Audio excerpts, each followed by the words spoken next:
can engineer. I play different instruments, write songs. But I'll be the biggest music producer you've ever heard of. Oh, that's what I'm talking about.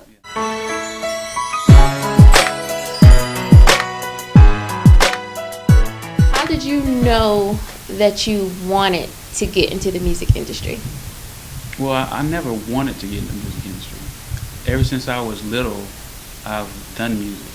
I've always had a keyboard. I've always had some music equipment of some kind. I've always was playing music. Me and my brother was always on the turntables and we DJ'd parties. I've just always been doing music.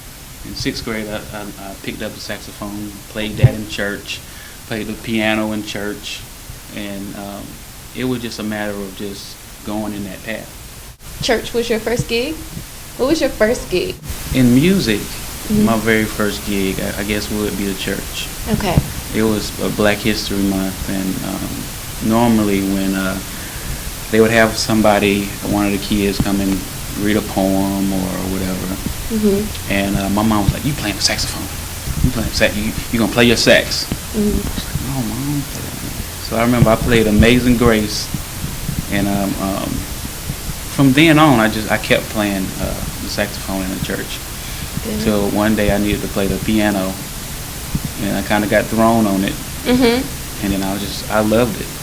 But production-wise, I started with an artist named Baby Boy, who Spins introduced me to, and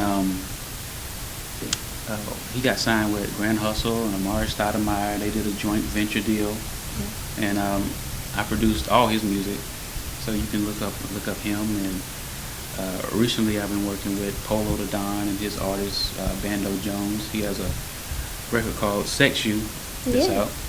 I just heard it when I was in Virginia. You heard it in Virginia, so that's some of my work, engineering wise.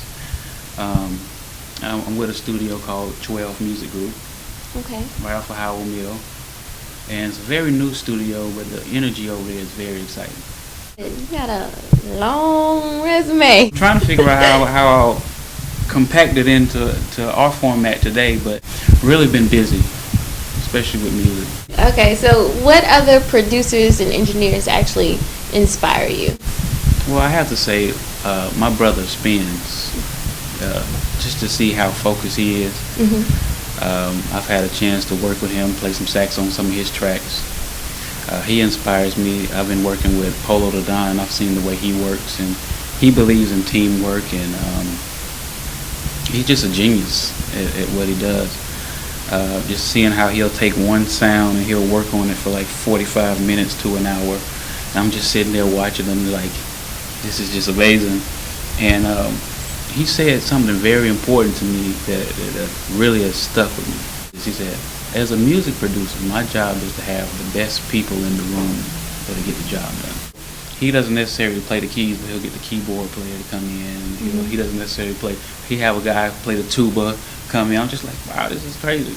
And he puts all this stuff together. Who writes the best song? Let me get a songwriter. Let me get a vocal producer, and let me put this track together. And he showed me the Quincy Jones method of producing. Not doing everything yourself, but let's create a team, and that teamwork. I like that. So teamwork really does make the dream work. Absolutely. Don't try to do everything yourself.